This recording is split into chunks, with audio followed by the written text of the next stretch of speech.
Good morning students. आज हम लोग वर्ग दसम के हिंदी के काव्य खंड को पढ़ेंगे, जिसमें पहला हिंदी का पाठ है जो रविदास जी के द्वारा रचित है। संत कवि रविदास जी का जन्म 1398 ईस्वी में हुआ था, काशी के उत्तर प्रदेश में। मृत्यु उनकी 1518 ईस्वी में हुई। भक्ति काल के कवि थे और भगवान राम के अनन्य भक्त थे आप रविदास जी महाराज, जिसको रैदास भी बोला जाता है। आज उनकी रचना को हम लोग पढ़ेंगे। बड़ा ही मार्मिक और सागर में गागर भरने का काम उन्होंने किया है कम शब्द में। पहला हम देखते हैं, लाइन है, अब कैसे छूटे राम नाम रट लागी। प्रस्तुत पद में, प्रस्तुत पंक्ति के माध्यम से रैदास जी कहते हैं कि अब राम का नाम का जो रट लग गया, राम नाम का जो रट लग चुका है, वह कैसे छूटेगा। छूटना असंभव उनको दिख रहा है। क्यों? वो उपमा देते हैं, उदाहरण देते हुए कहते हैं, समझाना चाह रहे हैं हम मानव को कि प्रभु जी तुम चंदन हम पानी, जाकी अंग अंग बास समाने। बास मतलब सुगंध होता, अंग मतलब शरीर।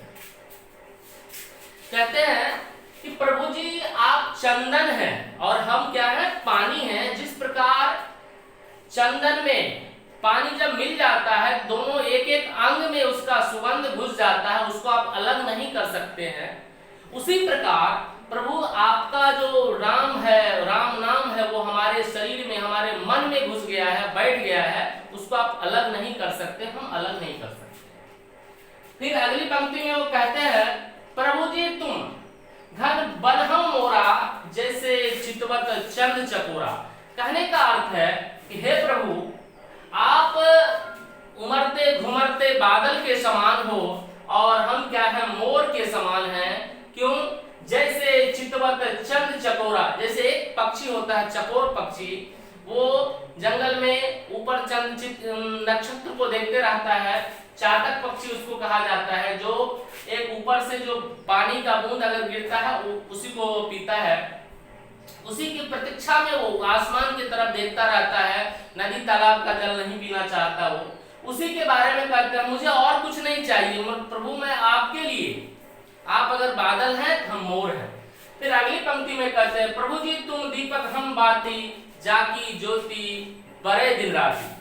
कहने का अर्थ है, हे प्रभु आप दीपक के समान हो और मैं बाती के समान हूँ, बत्ती के समान हूँ, और इसकी जो ज्योति है वो दिन रात बढ़ता रहे, दिन रात कभी बुझने वाला नहीं है। यह दीपक ऐसी बत्ती है, आपकी सहायता और हमारी दोनों मिल करके यह दीपक रूपी जो प्रकाश है संसार में फैल रहा है।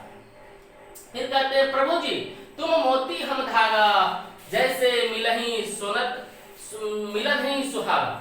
कहते हैं, हे प्रभु जी, हे प्रभु आप मोती हो तो मैं धागा हूँ। आप देखते हैं कि मोती का जब माला पहनते हैं हम लोग, उसमें धागा की मदद से उसको पिरोया जाता है। ठीक उसी प्रकार कहते हैं कि प्रभु जी आप मोती हो तो मैं धागा हूँ, बिना धागा का माला बन ही नहीं सकता, मोती बन ही नहीं सकता।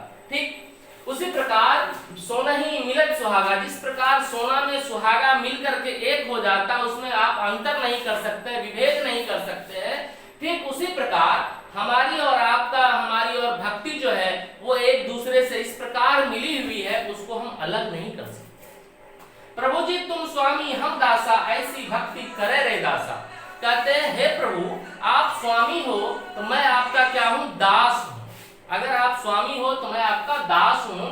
और ऐसी भक्ति, रविदास जी ऐसी भक्ति करना चाहते हैं कि आप स्वामी रहो और मैं आपका दास रहूं। ये इस पद का अर्थ है, छोटा सा अर्थ है, जिसको मैं आपको अलग से, अगर आपको लिखित रूप में नोट्स चाहिए तो मैं भेज दूंगा, लेकिन इसको आप लोग अच्छे से पढ़ेंगे बच्चों। फिर मैं अगली कविता आपको अगले क्लास में पढ़ाऊंगा। Thank you.